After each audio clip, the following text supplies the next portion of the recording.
Roll call to order the special city council meeting for Monday, May 15th, 2023.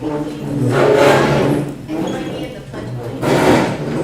Pledge allegiance to the flag of the United States of America and to the republic for which it stands, one nation, under God, indivisible, with liberty and justice for all.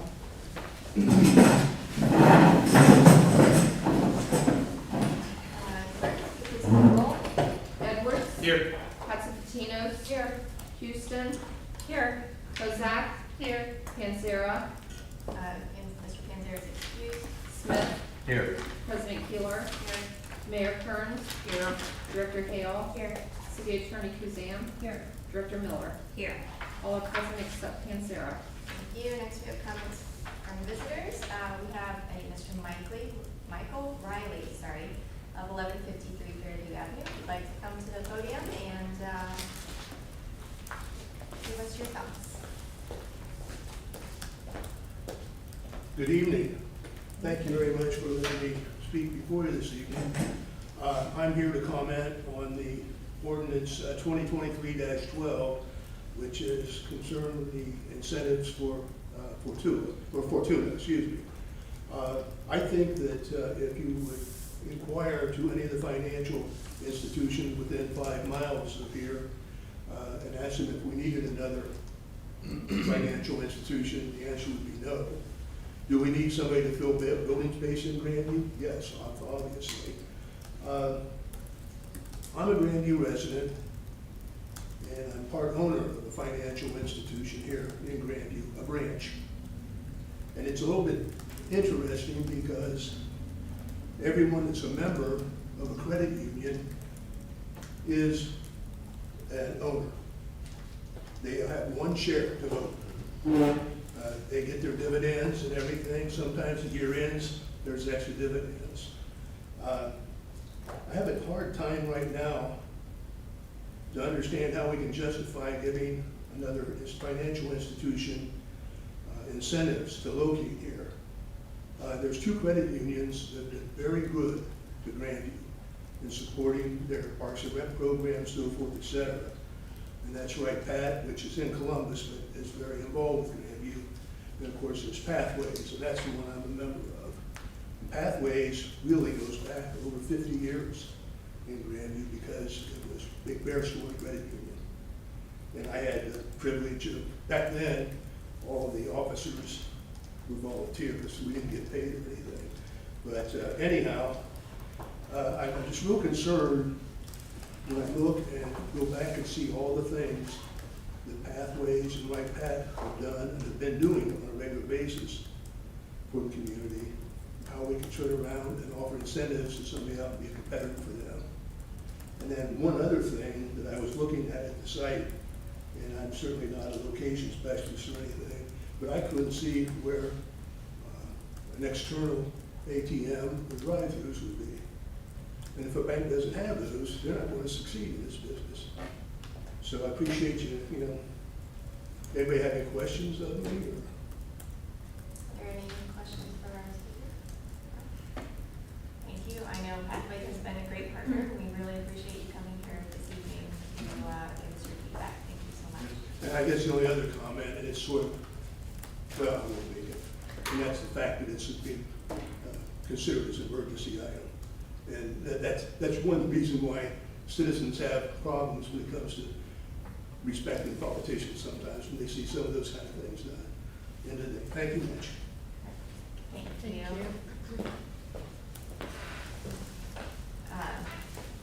Director Colbert, could you please remind us why the legislation on the agenda is emergency? Sorry, Director Suzanne. Go ahead. Just for clarification, Mr. Riley, Sorry? when something is done as an emergency, it doesn't mean that it's being rushed through. I know what it Still, means. It means that the citizens have no right to overturn it in the end. Right, and I'll just say, typically, with incentives, when a party comes to us and asks, there's a conversation about it. I'm not in a position to say whether, X number of years ago, Pathways asked for an incentive, but I think the city is always open to entertaining opportunities to bring different and dynamic businesses, and I think this particular organization had a lot of really unique things going for it. So I think I'm pretty good. Could you share some of those thoughts with me as what those are? I'm gonna let either the mayor or Director Kelker talk specifically about them, because they've had conversations with the business leaders. I'm not gonna comment other than that it's an income tax incentive for growth, and that's typically, it's a growth metric that they're based on. It really doesn't necessarily have a lot to do with the type of business. If they are off their startup and they're growing, and it's projected growth in our income tax rates. Is there anything to add? I think that's essentially it. I would only, in terms of a drive-through, they do have a little bit, I think, different model for their banking services that are more advisory oriented. So perhaps have less of a need for that kind of access. Thank you. And thank you for coming this evening. We really appreciate your feedback and for being a business owner here at Prairie Heights, so thank you. All right, we have no other comments from visitors. We'll move on to the presentation design update for the city's new municipal building and new Parks and Rec building. Director Colker. Yes, I'll give you a moment to get plugged in here.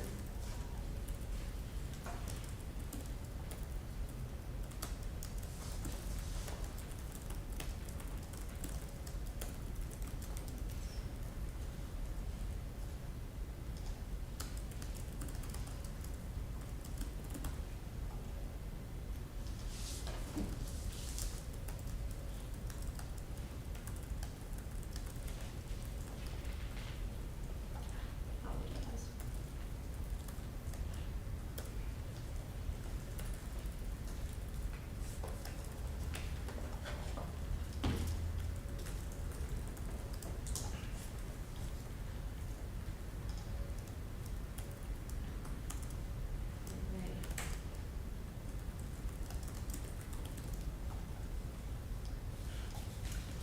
All right, very excited to bring both of the projects before you today for an update. We have been hard at work over the past probably 3 months, getting the project's budget and scope and all the departmental needs and engineering challenges to bring those all together. And have been working hard with the design team to amend the design to get it to where the various boards and commissions and the various folks have been asked to weigh in are all providing very positive feedback for it. And so I just want to share kind of where we're at with this now. This project, both the projects actually, in terms of timing, are going to the Planning Commission this coming Wednesday evening. Following that, we'll take whatever feedback is offered by the commission, but we will be asking for support for both of the projects, approval for major site plan review for both projects at this Wednesday evening's planning commission meeting. The projects are moving forward very quickly now. We're in design development, working out the details and bids for both of them. They're being packaged, so there'll be a number of different things that are bid at different moments throughout the summer and into the fall for both of the projects, but that process will be starting relatively soon, as I mentioned, in the summer and fall. So construction documentation and permitting will be starting relatively soon, so it's a great moment for a update. And also, before I forget to say as well, once we take the projects through Planning Commission and are able to incorporate any of the comments from them, planning now, and I believe it was posted today, a community meeting to share with the community on June 7th, 6 to 7:30. So invite all of you to come then, and to invite your friends and family to come out as well. So without further ado, this is where we're at. Hello, everybody. All right. So the good news, the really good news, honestly, is that through all of the value engineering processes that we have gone through, the building has really held steady. So the fundamental functional aspects of the building haven't been changed really in any way. All of the square footage has remained the same, the functional program has remained the same, and really the durability of the building has also remained the same. The approach to construction has been amended by the architects, and I'll say that they are partners that really want to see the very best building that can be built for us. And so, they started with a very robust building, and we have had to help them understand where we really want to put all the value. This is what I talked about before. You go to buy a car, you might want a stereo and leather seats, and someone else might want a fancy paint job and a moonroof. So the value engineering process really helps the client convey to the architecture teams what the values are for the community and for us, clearly led by the mayor. The function of the building is very important. Keeping all the program was important. And the feedback also that we got from the Parks and Facilities Advisory Board, Planning Commission, and the Mayor's Design Advisory Board, all were fairly consistent in terms of asking the architect to look a little harder at the environment surrounding the building here, and finding a kind of expression that is consistent with the industrial history of the neighborhood and the specific opportunities that this site represents. So that's what they've been working on.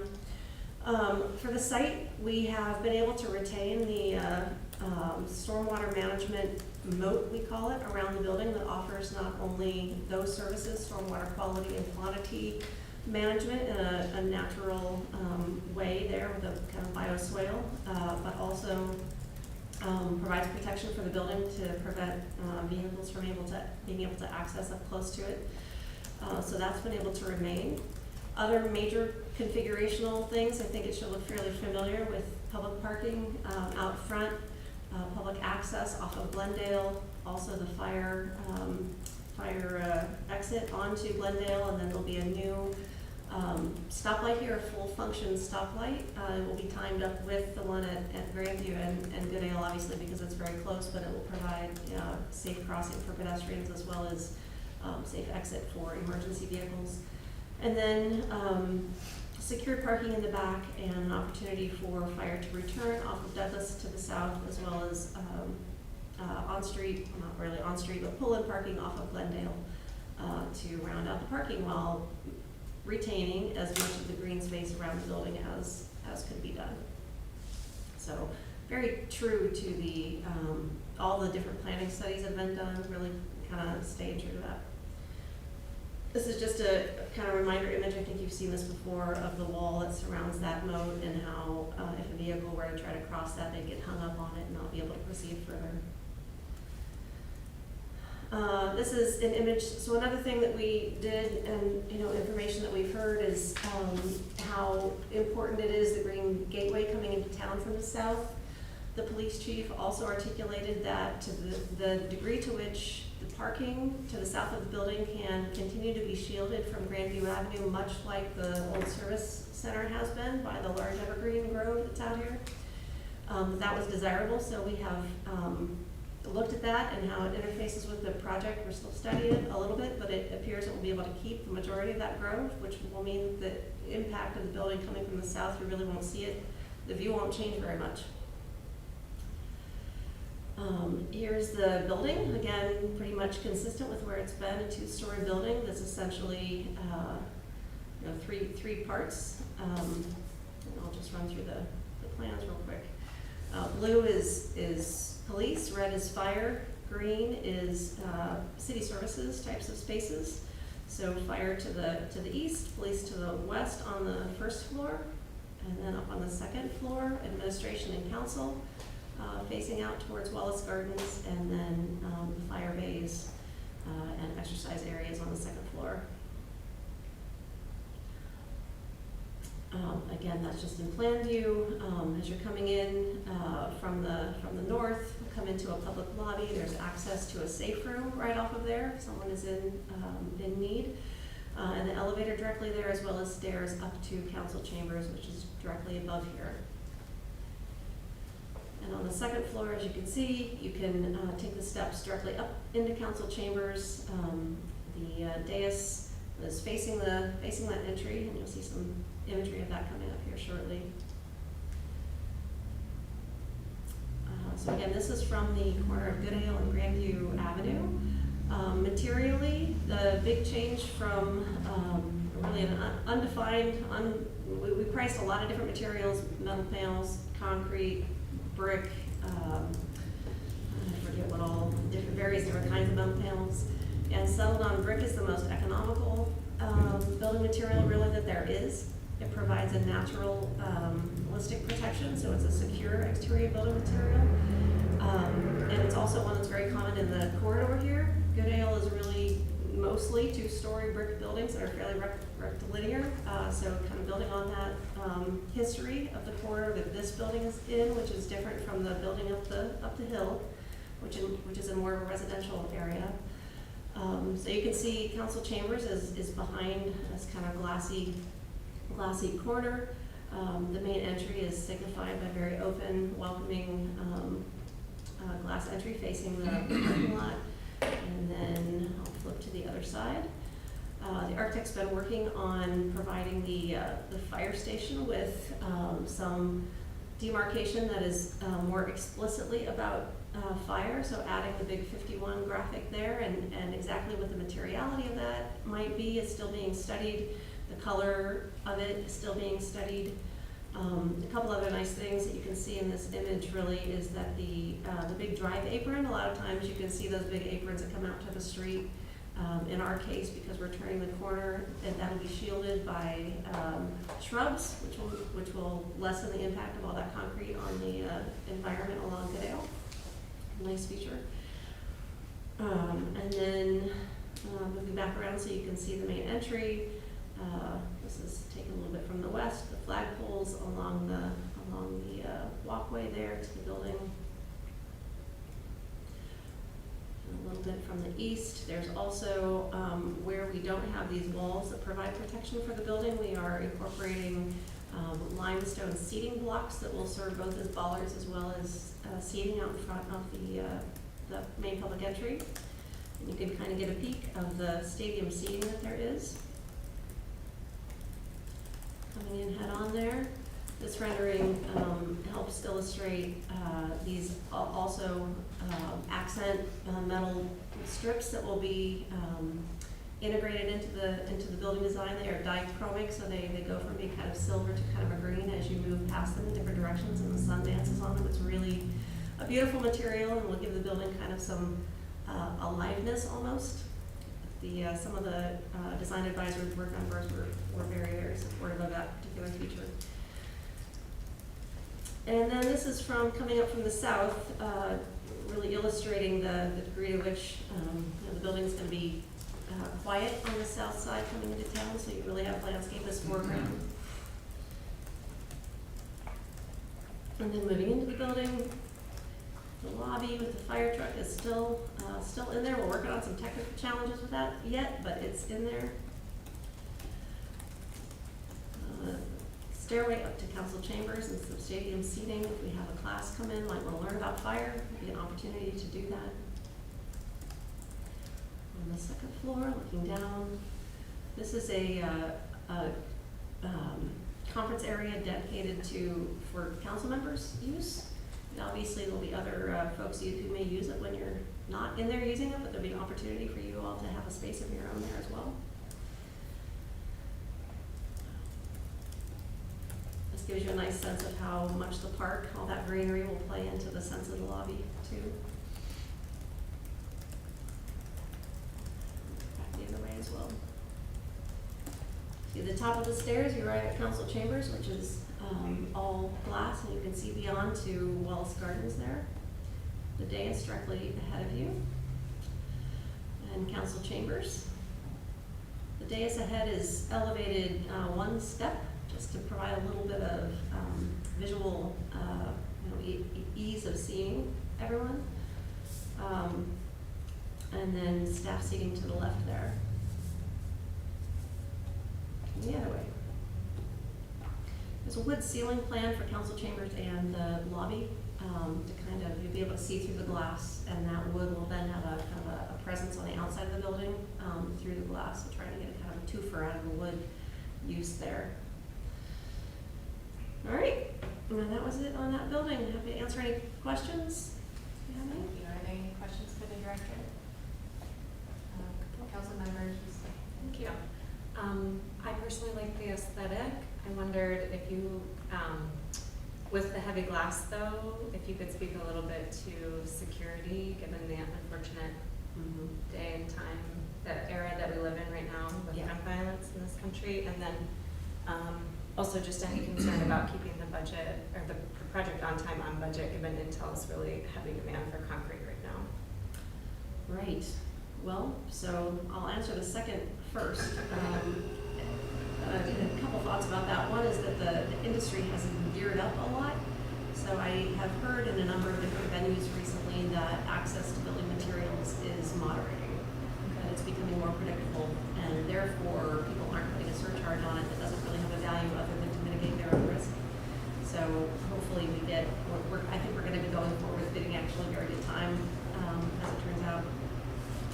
And we moved away from, we had a much more, concrete intensive kind of a project previously, and moved away from that, so, brick is much more readily available.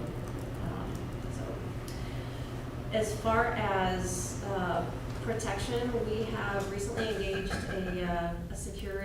a specific security consultant who we're just kicking off with now to help us identify the extent of ballistic protection. As I mentioned, the brick will provide automatic protection against whatever, I'm not sure exactly all what, but and then we're looking at ballistic glass, essentially for any of the glass along the first floor that would be easily accessible. But in general, we have a consultant on board now who's going to advise us what is best practice for today, and then we'll see how that turns out. Thank you. Councilmember Kozak, you had a question as well?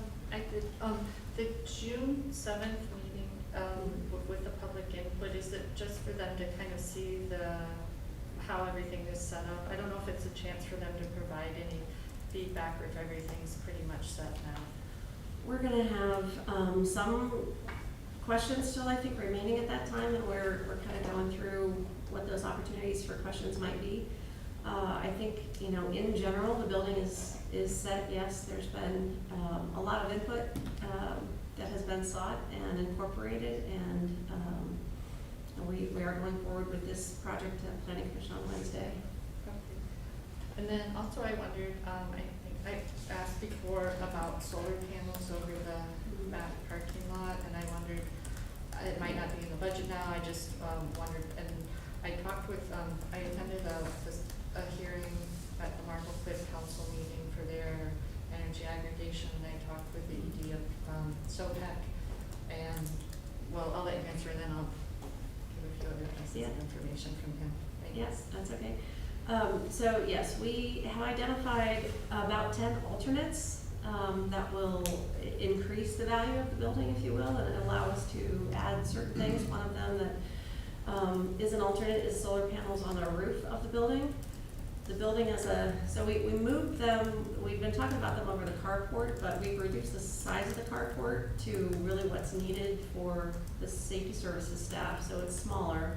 There's more space on the roof, as well as it's up higher, so less likely to be shaded by something, right? And we're keeping all those big trees, so this line where the carports were going to be would be shaded. So we've moved the opportunity up onto the roof of the building. The building will be structured to accommodate them, whether we're able to purchase those as part of the building or whether we pursue other options for how solar might be able to be handled today, or in the future it will be prepared for the way the building is built as base bid. And so in my conversation with him, I had talked about finding out recently that Sorry, Chase. can you clarify who it is? Luke from SOPEC, Okay. when I was at the Marble Cliff meeting. So I just relayed to him that I just found out that Chase building at the Polaris, they worked there for almost 12 years. I just saw someone who's still up there, and she told me that whole building is now being powered by solar, that they put it over all of the, like on the garages and so forth, so that project's done. So then Luke and I were talking about that, and he just mentioned if we didn't have the, money now to do it, that there are things you could do, which you maybe already are aware of in terms of running the pipe to set up the wiring, and then if you were gonna do it out in the parking lot to run, something under the concrete, because a lot of the expense later comes from having to tear up the concrete or the parking lot, so maybe that's all Yeah. set, I just wasn't sure, what those conversations had been. Yeah, so the prep will be part of the base design for the project. Okay. So having I mean, the benefit of the units being on the roof is that we can bring conduit straight down from the roof into the electrical room. So that would be the base, situation with the building. And then if we're able to incorporate solar, you know, it will be prepared for. Okay. And then, but that's all gonna be decided later as the budget allows, what you're planning. It's an alternate, so there've been a number of things to get the project on budget that we have had to identify what absolutely has to be there in order to have a functional building, right? Columns, walls, doors, things have to be there. And things that could be, either added later or that are a buy-up, that are more in the nice to have category than a have to have. They might improve operations or improve longevity or, you know, this or that, right? So we've identified those things that we have to have the building fully functional, and then about 10 or 12 alternates. And depending on how the bids come in, we will hopefully be able to buy a number of those alternates. So those will need to be evaluated as the bids come in. We'll have to see. Okay, thank you. So we have the must-haves and then our wish list, depending on what the price is. Yeah. Okay. Very good. Are there any other questions for the director? Nope. Okay, thank you very much. This was a great update. We do have an update for the Parks building as well, if you'd like. Oh, well, let's go get one showing. Yeah. Yeah. Okay.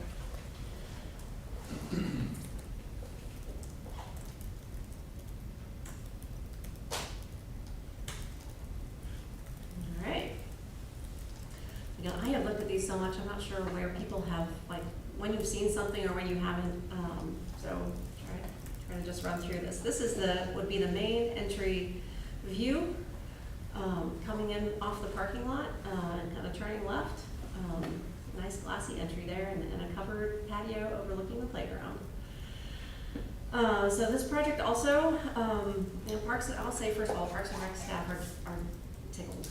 They're very excited. I think both for themselves with their new offices here, as well as for the programs and for the quality of life for themselves and the participants and everything. So yeah, it's exciting, and I think we've worked out the kinks to where all the high value things that they really cared about have been able to be included. So you know, appreciate the support through the process, and I'm very happy to share tonight where we are. So this project has been kept extremely tight.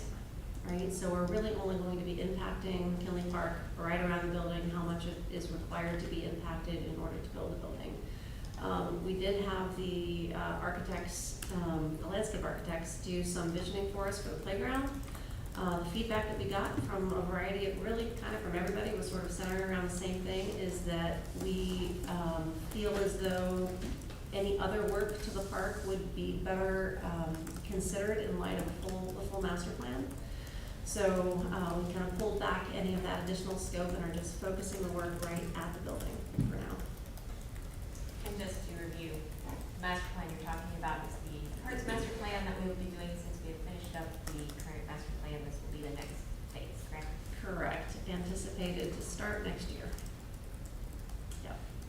So, and construction on this also right now is looking like it's going to start sometime in August. Say between August 1 and September 1, that's the target at the moment. We should be getting closer and closer information as we continue to move along over the next few weeks as to when that's really going to happen. But so this plan illustrates all of the trees around the existing building. You can see a few that are dashed in that will need to come down. Those have all been reviewed on site personally by Director Patterson and Andy Grau, our Parks Grounds supervisor. They, many of those, not all of them, there's a couple that are kind of sad to lose, but the building has been repositioned in order to keep as many as possible. Even in the last week, they went and looked at every tree. The ones that are coming down, I would say all but one that we would like to be able to save. The rest of them are not in great shape. And the one is a dedication tree from Jack Lowe when he retired. We've talked to him, he's okay with it. We're gonna plant 3 new ones of a similar type. So here's the tree plan. Again, adding back, the river birch out front is the one we're not gonna be able to keep. But adding back 3 of those and a number of other trees. We essentially, the Parks and Facilities Advisory Board asked us to consider planting 2 for everyone that's coming down, and Parks is very much on board with doing that. So the building hasn't changed a ton, I think, since you saw it last. Again, we are able to incorporate the second activity room with the additional funds that have been requested. That's about the size of the McKinley shelter today. The large activity room is still about the size of the Wyman Wood shelter or this space. The one, major, it's not super major, but the one significant change maybe since the last time folks have seen this is that the restroom quadrant has been reconfigured so that there's 4 restrooms, which is code required minimum given assembly use that may occur in the facility. Required minimum available to the facility as fully interior restrooms. We have separated out 2 as fully always exterior restrooms to serve the park. In talking with Parks and really understanding the operation of those Parks restrooms, determination was made that they're really much better kept independent from the ones that need to serve the building. So we were able to fit those in and not lose any program. So everybody's happy and settled with that now. Let's see, so this version shows the base bid configuration. The 2 major add alternates for the Parks building include the addition of a secondary larger porch to the south of the larger event space and covering over this porch, which you can see in the next slide. Keep an eye out. So again, that's the difference. This is the base bid configuration, and that's the add alternate to add a secondary patio on the south side. Here's where we're at aesthetically, a similar combination of materials that are used elsewhere, the board and batten vertical siding, a stone masonry product, some wood look panels for entry, signifying entry points, and then some of the exposed truss work there, and glass.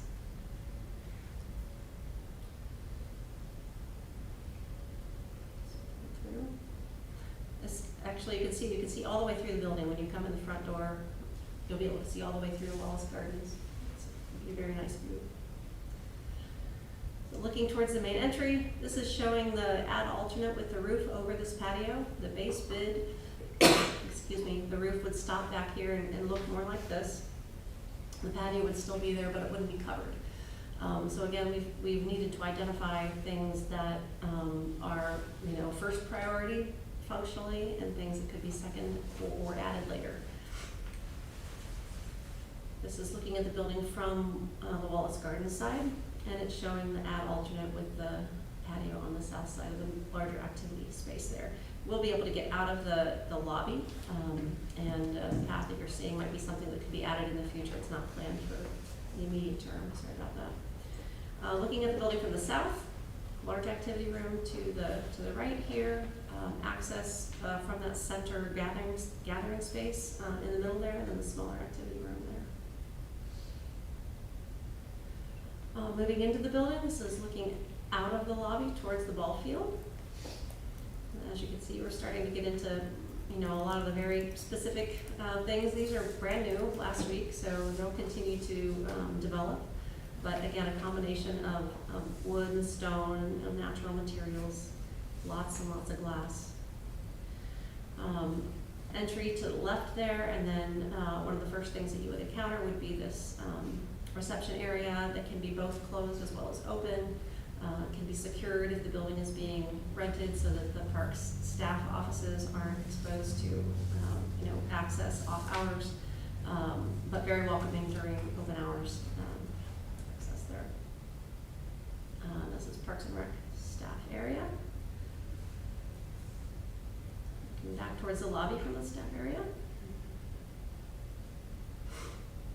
Looking toward the large activity room. You can see just peeking out here, we're gonna have some gathering tables in that soft space in between that, where parents and pre-function activities can happen. And that area will also have a kitchenette, so it will be something really, really nice to, you know, host people both during the day for regular activities as well as, for functions. So this is looking sort of southwest, in that area. You can see actually the garage door, from the small activity space peeking out from the back there. I don't want to interrupt, but I do want to give input, having had an event at Wyman recently. Yeah. If we could make sure the fridge and the kitchenette is full size. That would Yep. be great. Good. It is planned to be full size. I think Okay, we've good. moved to a side by, like 2 refrigerator doors and a freezer below, so you could fit a big tray in there. Awesome. That would have been so cool. Yep, and providing an oven for baking cookies, no stovetop, so we don't have to have a hood. That's right, there you go. Ice machine for injuries.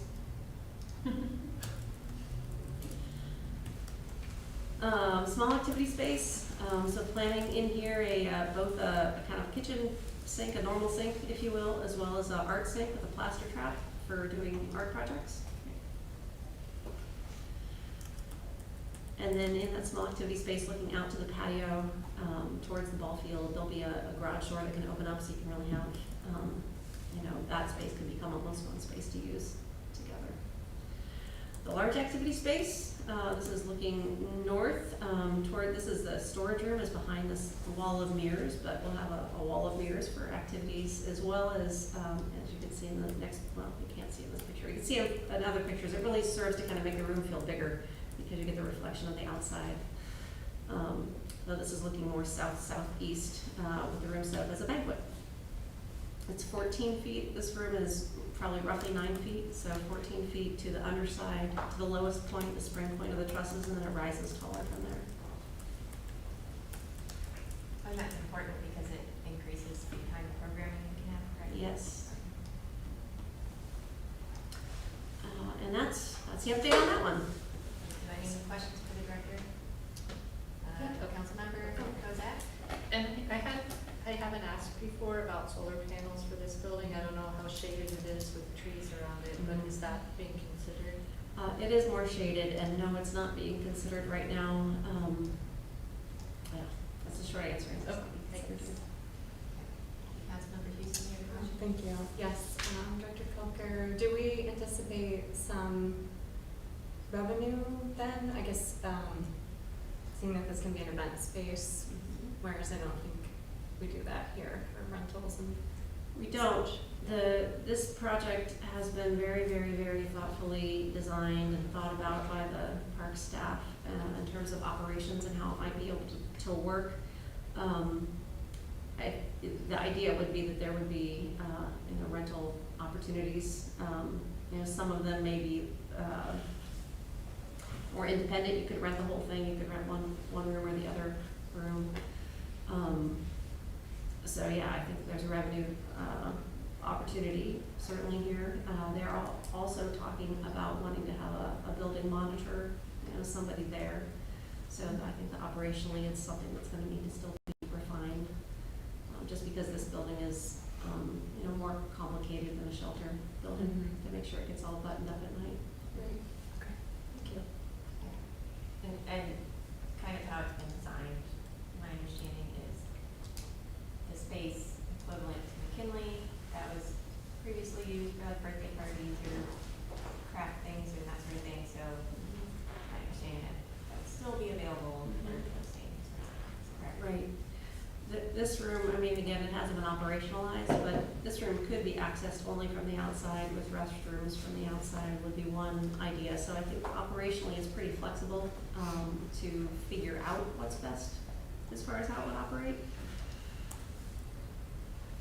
And we can do that now with the key card access, Wyman, I'm sure we can do a similar thing here, correct? Yes, and we're looking at, we have also recently engaged a different kind of security consultant. So we have the security consultant who will provide help with door access and cameras. And then a secondary one who has a specialty in ballistic hardening, frankly, is facility hardening. So we have two different consultants, the second consultant's not on this building, but on this building there's the normal security consultant, and we're looking at better systems than what we have now, that maybe can be less, like not necessarily need a card, but get a number that works for a short period of time on a keypad or something, so people don't have to come and get a card, and then, we don't have it sorted out, but Mike is looking for the most user-friendly strategy for that.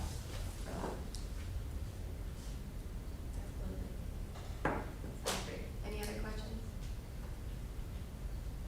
Thank you. I just wanted, just thank Dr. Kelker, Dr. Miller, all of just the staff, department heads that worked on these, particularly the last 2 months to get them in shape to go to bed. It's very exciting. Yeah, I would echo that. This is so exciting that, this all has been in the works for years. McKinley is something that was the last thing on our to-do list for the parks plan. We needed a new municipal building forever, so it's no small task, so thank you to everyone, especially Director. Thank you. And Director, yeah. I know you both are just working, so thank you so much. Big group effort, for sure. Yes. All right. And I will take 5 if I can. Sorry. Right. Next, we have old business item number 1, whenever the one is. Thank you so much for coming.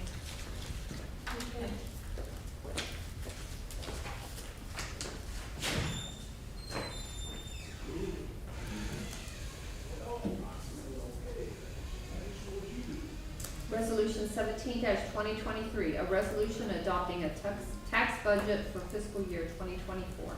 Thank you. This is the second reading. Director Miller, anything? We are going to have a public hearing next meeting, and the tax budget is available to view at my office if anybody is interested. I'm so excited. I will bring us coffee just to do that. And I'm truly.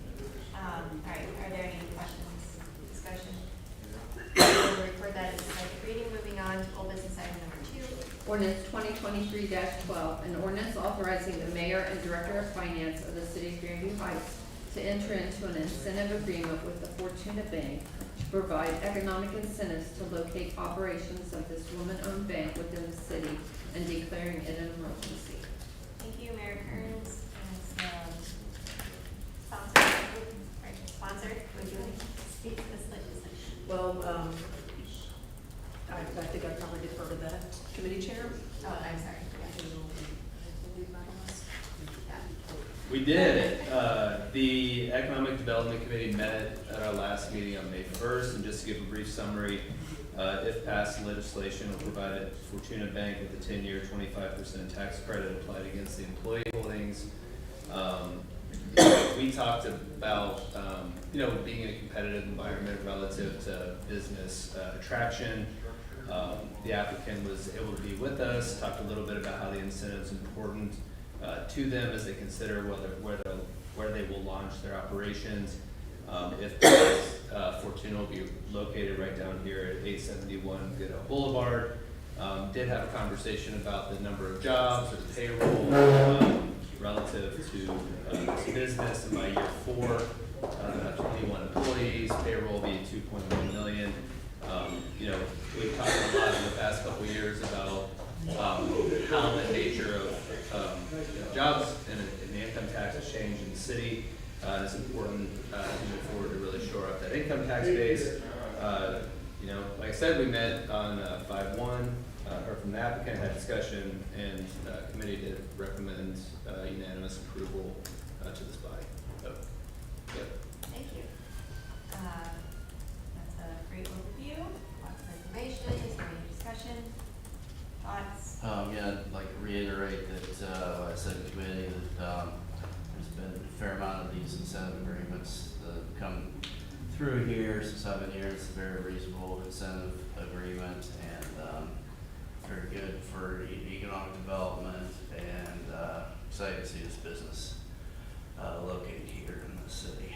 Thank you, and just to reiterate, this is in line with a lot of what we've already done for other businesses, correct, Mayor? Thank you. Can I ask, Yes. at the end of, I think after the meeting had ended last time, I talked with Director Miller and Director Hussein about the cutoff time for when they would have to submit the paperwork to be eligible for that incentive. And I just wanted to check, because it mentions November 15th in here, but I don't know if that was, I know you guys were talking about, you weren't sure if the contract was already sent out. I think there was a provision in there that said that they had to file an annual report no later than November 15th. Is that what you're referring to? There was a November 15th. Yes. You know, I don't have any particular reason to need it. It's whatever's convenient for the finance department. Right, the November 15th does give them, because this is based on employee withholdings only, so you know your number at the end of December. It's not like you have to come up, do Verification, because I thought that's what you were saying, but then I think you were also wondering if that was it, and if they already got a copy of the contract, so you wouldn't go back and change it. I was just curious if we talked about how a lot of people don't claim that incentive. Do you have an idea of, like, half the time, or a dollar amount? or- most of the time. Most We're of the- paying out, yes, yes. Most of the time you are paying it. Correct. Okay. Okay, thank you. So moved. Motion to approve. Second. Motion and second, clerk, please call the roll. Edwards, Yes. Hudson-Patinos, Yes. Houston, Yes. Kozak, Yes. Smith, Yes. President Keeler. Yes. Ordinance 2023-12 has been approved. Thank you. Moving on to old business item number 3. Ordinance 2023-13, an ordinance to approve the transfer of funds from the general fund and make appropriations from the general improvement fund, 350, for expenditures related to construction of the city's new fire/EMS, police and administrative services facility, and the relocated Grandview Center at McKinley Field Park facility, and declaring it an emergency. Thank you. Chair Smith, your committee met. Yes, Finance Committee met on this ordinance prior to the previous meeting. It's $2,500,000 to be appropriated. This is from the cash portion of this funding for the new buildings. $2 million for police, fire, administration building, and $500,000 for the parks and building. As Director Kelker briefly mentioned, the $500,000 will provide for more activity area for that building at McKinley Field area. And again, this is we've already appropriated $6 million. This is another $2,500,000, which we've been saving through frugal fiscal responsibility, and the Finance Committee unanimously approved, or recommends approval. Thank you. Is there any discussion on this ordinance? Motions? I move to approve. Second? Second. It's a motion and second, clerk, please call the roll. Hudson-Patinos? Yes. Houston, Yes. Kozak, Yes. Smith, Yes. Edwards, Yes. President Keeler. Yes. Ordinance 2023-13 has been approved. Thank you. Before we move on, I would ask that all council members not be answering emails or sending emails and pay attention to the agenda, please. Old business item number 4. Ordinance 2023-14, an ordinance authorizing the grant of job creation tax credits for businesses within the urban renewal site, authorizing the execution of job creation tax credit agreements between the city and businesses within the urban renewal site, authorizing other necessary action related thereto, and declaring it an emergency. Thank you. Councilmember Edwards, Chair Edwards, your committee met. Yes, as noted, this legislation grants a job creation tax credit of 40% for 10 years to businesses that locate in the Grandview Yard Urban Renewal Site.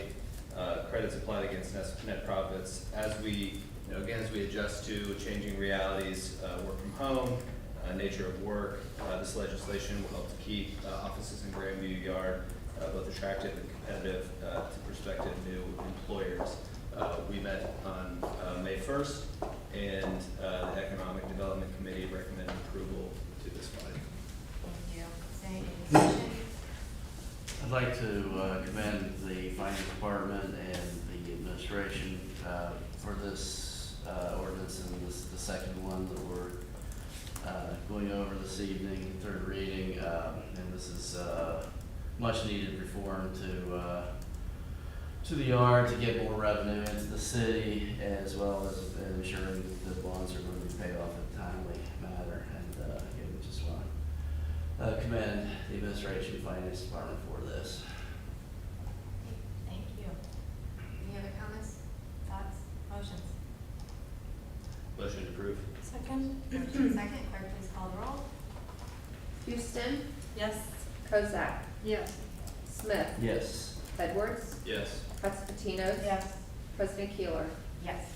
Ordinance 2023-14 has been approved. Thank you. Old business item number 5. Ordinance 2023-15, an ordinance authorizing the execution of a second amendment to the amended and restated development agreement, approving related matters and declaring it an emergency.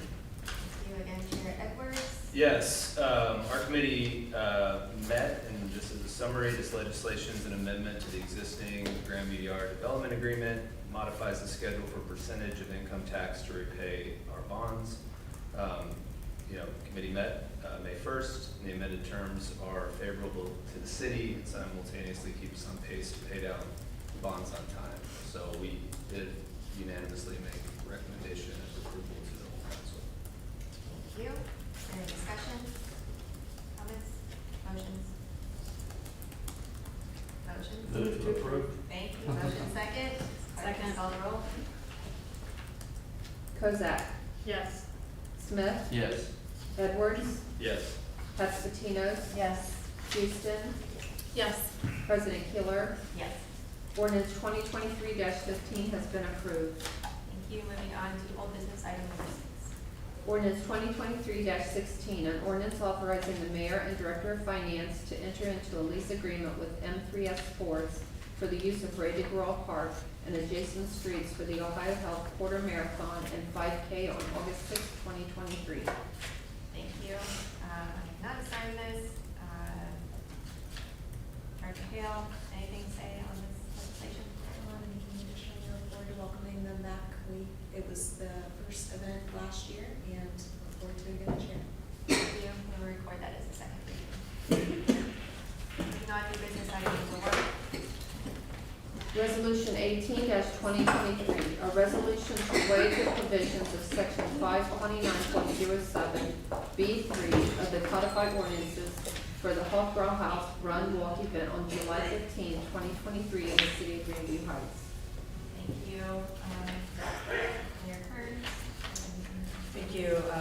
You'll recall this event in the past. It's been held typically earlier in the year, I think April or May, and they haven't worked with us. They actually missed the deadline and didn't comply with our event application rules. However, they did work with us to reschedule it, and the committee internally reviewed it and has recommended that this come forward. It's essentially the same as the last probably 5 years that we've had this event. Thank you. Is there any discussion? All right, is a resolution, is there a motion? Move to approve. Second. Motion second, clerk, please call the roll. Smith, Yes. Edwards, Yes. Hudspetinos. Yes. Houston, Yes. Kozak, Yes. President Keeler. Yes. Resolution 18-2023 has been approved. Thank you. New business item number 2. Ordinance 2023-18, an ordinance to approve supplemental appropriations for the City of Grandview Heights Building Department for the fiscal year ending December 31st, 2023. Thank you. Councilmember Smith has sponsored this legislation. Would you like to speak to it? We briefly, had a discussion about this pre-first reading. The last finance committee meeting, we met, before the last meeting. It's, funding for the 2 vehicles, the building department, as well as a new, upgraded computer system. Director Miller could speak more. Yes, when we did the initial budget in the fall, Director Mazzara was brand new, and there have been a lot of changes in that department. There have been a lot of staffing challenges. So this, just in general, all of the beginning of the ordinance talks about some of the changes. We're going to be using a contractor. We don't need additional appropriations at this time, but that's one of the things going on. We base their budget for their 2 vehicles on 2022 state cooperative pricing, which it's a crazy vehicle market right now, and we haven't been able to get vehicles for that pricing. So we're asking for additional dollars for that, and their software has not been adequate. So we're asking for dollars. We have the money to cover the licensing for this year, but we're asking for dollars to cover the professional services to implement the program and to give us the best foot forward on this new software. They don't have enough staff in place right now to do the full implementation, so this will give us the best start on that new software. And Aubrey do you have more to share? We've been working with a company that comes well regarded from a lot of jurisdictions in the area, and like Director Miller said, if they're able to help us build that out up front rather than handing it over and then our staff has to continue working on it, it will make the implementation process just a lot quicker, so we can let them hit the ground running, and it will hopefully expedite some of their processes and allow them to just operate in a more effective and smooth way. Thank you, and if I recall from our last conversation on this, electric vehicles were not considered because they're not available for purchase, correct? We don't have the infrastructure in place to do electric vehicles at 1260 at this time. We did look at hybrids, but we haven't been able to find any that could be ordered on the state contract right now. Okay, thank you. Are there any other questions? Yes. I was gonna ask both about the software and the cars, but so the cars, cause I think at one time it seemed like you were looking at hybrids too, but, what you just said, they have to be able to be ordered through a certain state contract? Yes, so when we buy vehicles, we buy them off of state contracts, so it's standard pricing that almost every government in Ohio uses. City of Columbus will do a contract that we can work off of, or the state of Ohio will do one. The problem is, every entity in Ohio is trying to order vehicles, and there just aren't any to order. So we haven't been able to find any hybrids that were available for order right now. We are going to be able to find some regular vehicles. So that's where we're going right now. And even that's tough. It's pretty competitive for regular vehicles. And I'm not familiar with that process, so you don't go through a dealership, this is just a different. We do go through a dealership. Typically, most of the large dealerships will give you the state contract pricing. So it's basically the sticker plus a smaller percentage than what you could get as a regular consumer. Okay. And then it gives you the base level car vehicles. We also are finding right now that a lot of what are on the lots and are available are loaded. They are the top of the line packages, and that's not necessarily what we're looking for, so that's what we're running into at most of the area dealerships.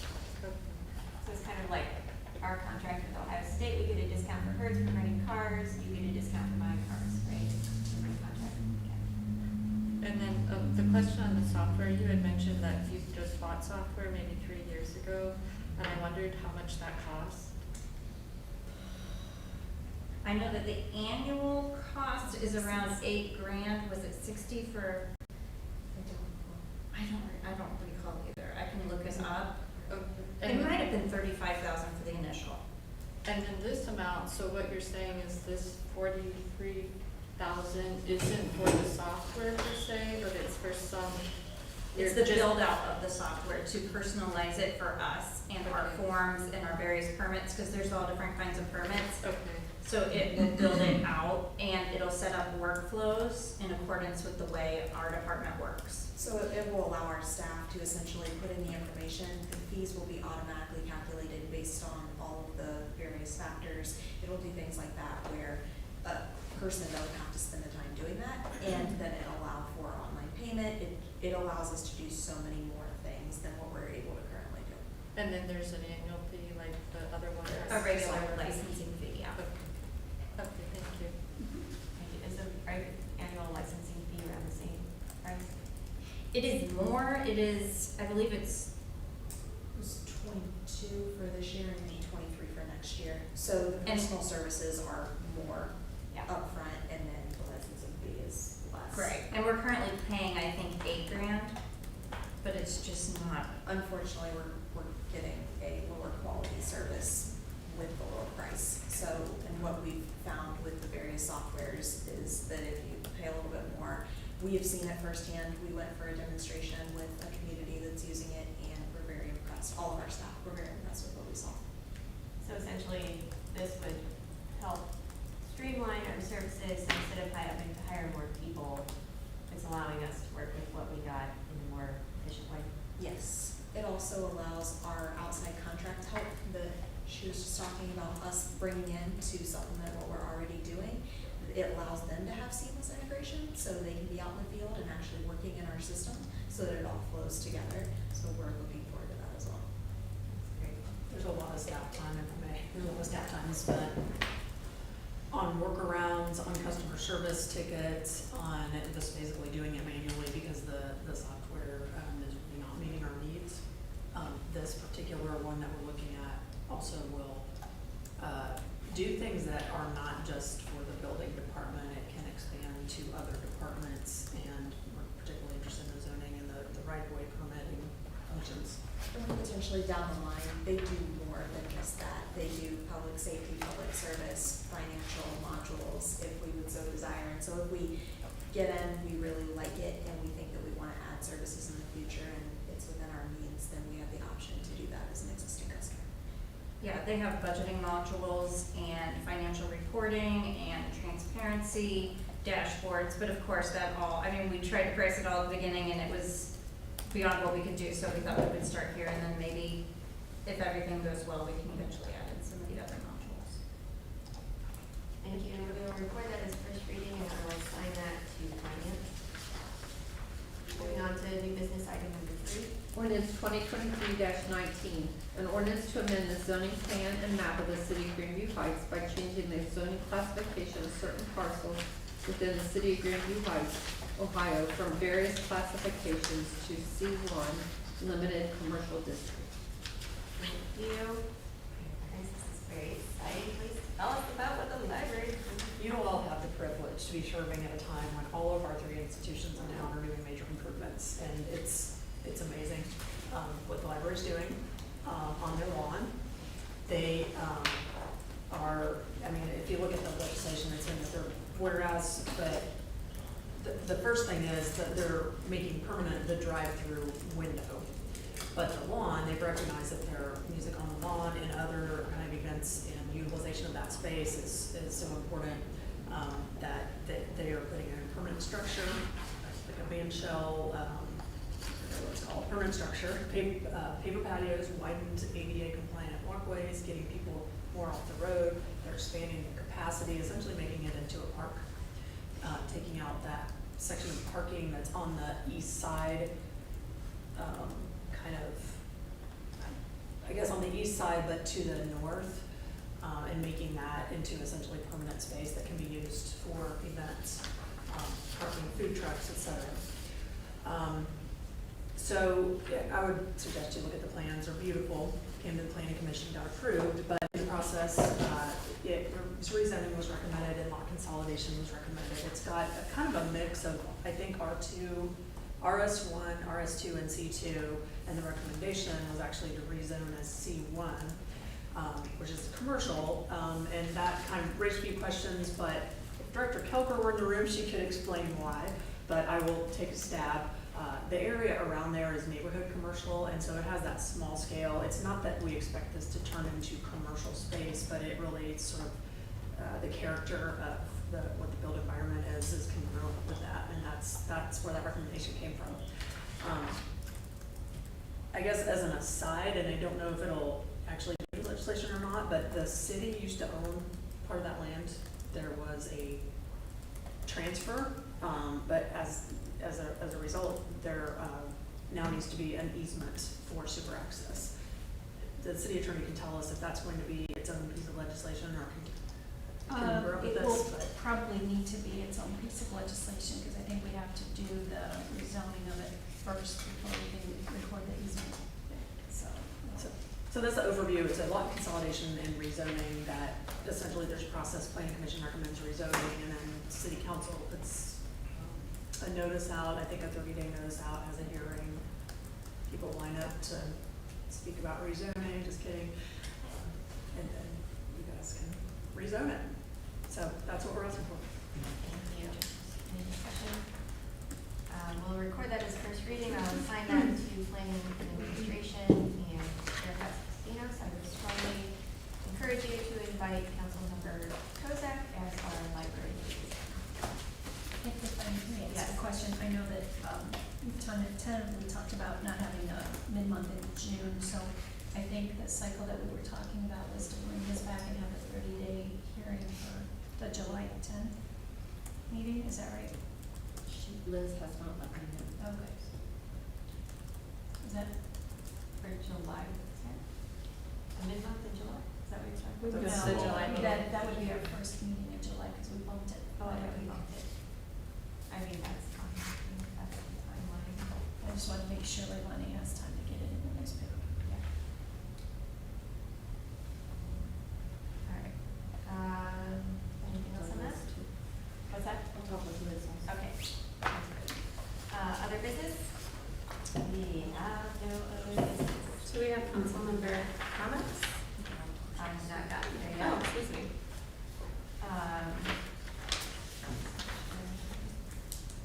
Yeah, we have no other business. Moving on to comments from council members. Councilmember Houston. I was hoping I could just say a little bit related to clean energy aggregation, since we have that ordinance coming up. Jinpo, would that be Yeah. okay? Yeah. So I worked on a memo this weekend. Apologies, I sent it just now. I had it ready and just hit the send button, so you all would have it for this conversation. I'm not gonna go into that memo, just kind of want to keep it a little bit more high level. Wanted to share with the group that just serendipitously, I ran into Dayton's Sustainability Director at the Midwest Sustainability Summit, which is in Cincinnati. That was last Friday. Meg Maloney, I think I have her name correct, and she was a wealth of information related to clean energy aggregation. She oversaw the aggregation program and went through kind of the bidding process, designed the program. They ended up landing with Sobeck and have experienced significant savings for their community. So you have the memo you can take a look at your convenience, but just a kind of basic refresher for folks that community choice aggregation allows communities to collectively pool residents' electric load to competitively bid on energy contracts. The four kind of parameters that I suggest for how the city go about putting together a program would be, number one, making a commitment to 100% renewable energy, which can be achieved through what are called these renewable energy credits. In the memo, I gave you all an explainer on what RECs are, so that you kind of have that background and that understanding. But I will note that while RECs aren't the same as direct generation, they are a financial instrument that will enable us to quickly purchase clean energy through the national market and help to incentivize clean energy production. And I can say more about that if folks would like to hear. So then, secondly, I recommend that the city go out to bid competitively for an aggregator. That could be a broker or a council of governments, like SOPAC, for example, whom some of us have heard a little bit from. That entity can assist the city to negotiate the best rate from a supplier who can provide, again, 100% renewable energy, which may be achieved through RECs. The city then would write its RFP. My third recommendation is that the city writes the RFP or the RFI in a way that considers not only the rate that the aggregator offers for its services, but also prioritize identifying, that we would prioritize identifying an aggregator who would be patient for us and really be willing to work with kind of our time frame and really going to the market when the renewable energy rates are favorable for the city.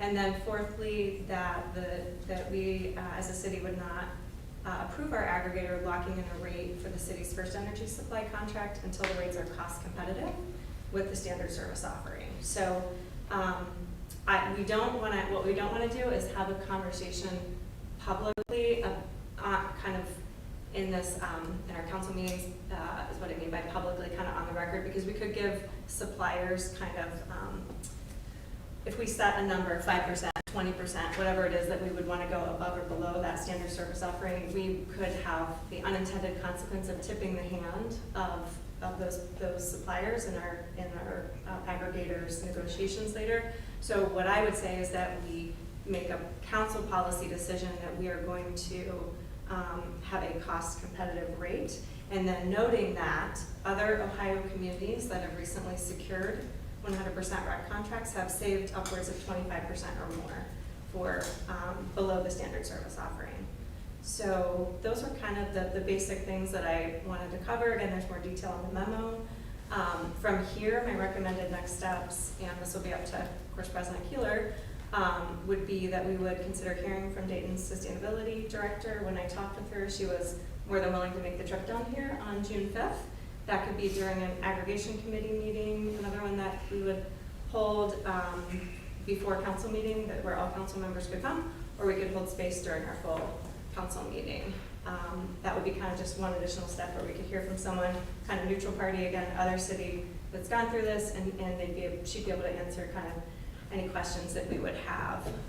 And then I am certainly making myself available to talk with any council member who has concerns about the legislation or questions still. Please reach out to me and we can sit down or talk on the phone, find a time to talk. And then I know there's still a few research questions that Dr. Hale is working on putting together as well. Thank you for that homework. I would say we have not had a formal report from the aggregation committee yet. So I expect in June first meeting, we'll have a report from both committee chairs. I would also encourage you to follow up with co-chair Panzera, as he's not here today to hear your report. And I think between the aggregation ad hoc committee and administration, that is really where the next steps lie, and not necessarily in a council forum. So we really appreciate all the homework you've done. As far as June 5th, we have a really full agenda. We already have 2 presentations at that meeting at this time. I would say the most appropriate forum for that would be the ad hoc committee. So I would recommend reaching out to Director Hale and Chair Panzera for reviewing that information. And yeah, that's where I would say I think it's great information, and I look forward to continuing the conversation, but I don't think it's really right for a council review at this point. For the June 5th meeting. Yeah. I didn't realize you had 2 speakers on the docket already. Yeah. Okay, thank you for that feedback. You're welcome. Thanks for your work on that. Sounds like a fun conference you went to. Are there any other comments from council members? I Yes, had that Councilmember conversation Sopek. with the ED from SOPEC, and I'll just put in an email of the comments. I was gonna share them, but I'll just type it up, like a few comments that he had. It's one example was, if we went with SOPEC, you don't need a plan of governance, so it would save a couple of weeks on the process. You don't need an RFP. And there's an auction, energy auction this fall that would happen before the vote that would allow you to know what the rates were gonna be. So then if they didn't look good, there's another energy auction in the spring, so you would have an idea about what you'd be getting if you went with them. Sure. And I have a few other things that I'll put in an email to everyone. Thank you. We've not chosen a provider yet, nor have we passed this legislation, and I look forward to doing them. That's the question. Yes. So, Councilmember Kozak, you went to the Marble Cliff meeting. Yes. What happened, or give a quick? So it was there first, you have to have 2 PUCO hearings when you're going to go through this, so that was the first of the 2. There are a few residents there, a couple of residents who were excited to hear that they were gonna pass that. And then So it was a public meeting? it was a public meeting, and Luke, the ED from SOPEC, was there to discuss it, but then I stayed afterwards, after the meeting ended. I didn't ask any questions during the meeting, so I wouldn't take away from the residents' time or extend that meeting, so I just stayed after and talked with him, and Stephanie Evans a little bit, and then got some additional. And I didn't go to the second meeting, but I think, I think Matt Jolson had texted that they're gonna lock in at 35% lower than what the standard offering is. What was their selection process for their vendor? That I didn't ask how I don't know who all they talked with. Yeah, And I I'm should sure follow they're- up and ask. Dayton went through, a pretty robust look at all of the different options, I know, so. Right. Any other discussion, thoughts, comments? No? All right. We now are to the executive session, to revise Ohio Revised Code 121.22 G1, consider the appointment or employment of a public employee or official. Is there a motion to enter into executive session? So moved. Motion. Motion and a second. Clerk, please call the roll on executive session. Smith, Yes. Edwards, Yes. Hudspetinos, Yes. Houston, Yes. Kozak, Yes. President Kaler. Yes. Council will exit into executive session at 8:19. Thank you. We'll take a short recess of 10 minutes so that we can close everything down. People can go to the restroom. I would invite Director Kuzam, Mayor Kearns, Director Colker, if she's still here, I hope she's okay, Director Hale, if you would please stay for the session. Director Miller, you are excused. Right, so we'll reconvene at 8:30. Leilani, you look really pretty. Love your skirt. Thank you. I know. It's clear that you must wear that skirt now, like every meeting.